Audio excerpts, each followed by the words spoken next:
Estamos aqui na Santa Casa com o presidente da Santa Casa de Misericórdia de Utinga, Marcos Araújo. E qual foi o segredo para manter esse respeito entre a administração e o corpo clínico da Santa Casa?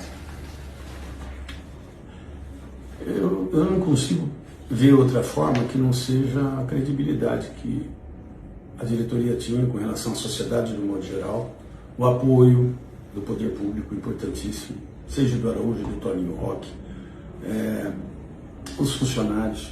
Então, assim, eu não consigo pontuar. Eu gostaria de dividir tudo isso com todo mundo na mesma proporção. Seja a diretoria, seja o poder público, seja a mulher que está lá na cozinha, seja a nossa faxineira, seja o gestor administrativo, seja o departamento jurídico, seja toda a diretoria. Porque houve realmente, tem uns que não gostam que a gente repete isso, mas não há outra palavra. Houve um abraço aqui, entenderam que havia necessidade. E confiaram. E a confiança faz com que a gente tenha confiança e evolua.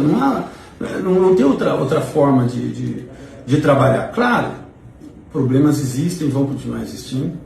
E o importante é ir derrubando cada muro que vai surgir na sua frente. Não tentar desviar dele. Porque se você tentar desviar do muro, vai ter outro lá na frente. Vai chegar um momento que você não vai conseguir desviar de todos. Então você tem que encarar, olhar de frente e falar, olha, a situação é essa. Mas você está me devendo isso desde 1900 e bolinha. Tá bom, mas não pagou até agora e eu que tenho que pagar. Então me dê um tempo, veja o que você pode fazer. E é isso que eu quero falar, e eu não posso esquecer. A sociedade, pode-se ter críticas de tudo, mas a sociedade jacutinguense ela é diferenciada nesse sentido. As pessoas, um exemplo, vou aqui citar só um exemplo. Nós tínhamos uma dívida grande com a Casa Ideal, só precisava entender que reforma que foi feita aqui, mas tinha. Né? E, na época, o Araújo entrou em contato, ele falou, não vai pagar mais. Então, assim, isso você fala não tem uma grande importância. Era uma dívida solvente, que estava lá para ser executada, né? Só não foi por quê? Porque conseguia entender. Também aqui posso falar com relação ao Dorgan, também tinha dívidas com ele. Ele veio aqui e falou, não me deve mais nada. Na verdade, foi passado um livro ouro, eu não pude esquecer disso. Onde, no livro ouro, nós mencionamos as dívidas que nós encontramos. E fomos procurar nos credores dele e pedir, esse livro ouro não é para você me ajudar mais, é para você não me cobrar o que a gente deve. Porque não tem como. Então, ali é uma questão assim, vamos ver até onde vai, né? E foi isso, e salvo engano, temos esse livro ouro até hoje, né?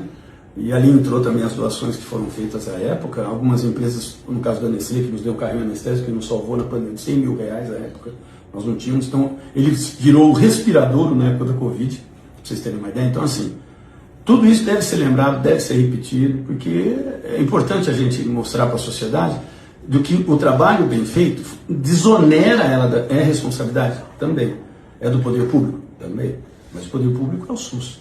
E o SUS hoje não faz todo o apoio que tem que ser feito. Então, a pessoa que tem um pouquinho mais de condições, ela acaba procurando o particular. E o particular é o que acaba fazendo com que a gente tenha condições de evoluir aqui dentro. Porque o SUS ele tem um limite, o atendimento não tem esse limite, mas o repasse é limitado. Então, assim, é uma coisa assim, se isso explode, um exemplo, o repasse é de 80 mil por mês. Ele vai ser 80 mil. Você pode atender 200, 400, que é o que nós estamos no limite.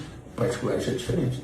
Então, assim, para você vir numa entidade que você imaginava que estava fechada e você vir fazer o atendimento particular aqui, é porque você confia nas pessoas e nos profissionais que estão aqui e que está vendo que a coisa está caminhando. A gente vê a importância que foi a resgatar, né, a credibilidade, a confiança, o respeito dentro da Santa Casa. Nesse ponto, Marcos, qual a importância de se ter um corpo clínico comprometido com a Santa Casa, para continuar evoluindo? Você percebe que hoje há um maior alinhamento entre o corpo clínico e também a administração da Santa Casa? Sim.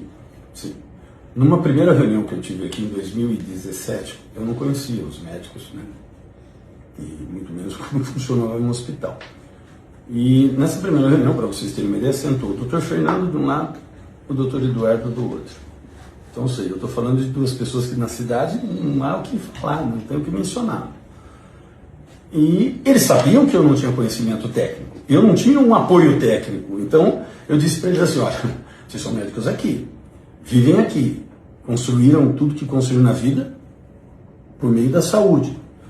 Então, eu preciso do apoio de vocês. É lógico que aí o Dr. Fernando, dentro daquele espírito que ele tem, que é para mim é uma alma evoluída, ele falou assim, olha, eu fiz o meu, e se ele me ouvir, ele vai lembrar bem disso, ele falou assim, eu fiz um juramento um dia, e esse juramento eu é que fiz. Então, independentemente da condição ou não, se alguém chegar aqui, eu vou atender. Esse é o espírito do Dr. Fernando.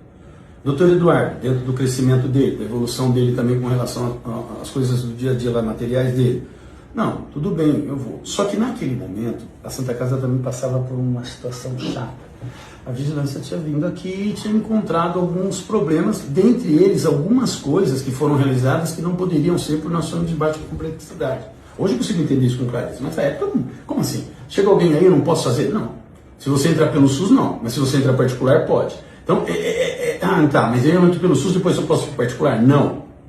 Então, assim, como é que faz? O médico está aqui, está disponível, o anestesista chegou. Não. Então, assim, foi tomadas algumas decisões antes, não no período que a gente assumiu, que não poderiam ter sido tomadas. Então, a vigilância não quer saber, ela chega e fala, isso não pode estar, está lacrada, lacra isso, lacra aquilo. E aí, eu lembro que eu falei com o Dr. Fernando, ele falou assim, dê assim, olhou bem nos meus olhos e falou assim, chegue quantos chegarem, tenham quantos estiverem, o meu juramento vai ser mantido, atender a todo mundo independente. Aí eu entendi o que você quer dizer. Estando fechado, não estando fechado, seja pelo SUS, seja pelo asilo, eu vou atender. Eu fiz esse juramento. Então, naquela época já havia o comprometimento, mas havia estatutariamente uma responsabilidade do corpo clínico sobre a diretoria da Santa Casa muito grande, ou seja, nada acontecia sem a aprovação do corpo clínico. Nada se mexia sem a aprovação do corpo clínico. Então, nós decidimos, em conjunto à diretoria, de dizer assim, ó, o corpo clínico é responsável pela parte clínica. Tem que ter um responsável clínico, doutora Vânia, é isso, né? E pode ser eleito por eles da forma que eles quiserem, da maneira que eles quiserem, mas tem que haver uma diretoria para poder fazer a administração do hospital.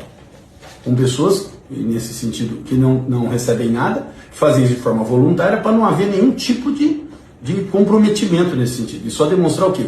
Precisamos, mas deixa eu ouvir. Aí nós decidimos, e eu não posso esquecer que é muito importante, de convidar a doutora Pâmela. Por quê? Porque como é que eu vou entender que o médico está me dizendo sem que alguém que é médico me traduza aquilo de uma forma menos técnica, né? Então havia assim, não é que tinha que passar pela doutora Pâmela, não, mas ela fazia parte da falou, não, Marcos, isso realmente está acontecendo, não, Camilo, isso realmente aconteceu. Não, então isso foi evoluindo, né? E a gente conseguiu ajustar, e eu acho que passa por isso também. O médico está ali no dia a dia, se ele está vendo que o técnico de enfermagem, que o enfermeiro está sendo bem assistido, que está com a remuneração em dia, o pagamento dele também está em dia, ele evolui, trabalha com mais tranquilidade, não tem muito milagre. É a gestão com planejamento, comprometimento de todo mundo. E aí não tem como, é todo mundo. Desde lá da cozinha, quando prepara a comida, da limpeza, dos médicos. Então a credibilidade é a palavra-chave para tudo isso. Isso você só conquista provando. E acho que deu para provar que ao longo desses praticamente 10 anos aí que eu estou junto da diretoria, na verdade é a segunda vez que eu assumo a presidência, eu assumi assim que em 2017, no começo, nós fizemos eleição, aí eu não assumi até pelos compromissos que eu tinha, e agora, nesse ano que eu voltei a assumir a presidência da Santa Casa, para entender que eu poderia estar contribuindo de uma forma melhor. Ok.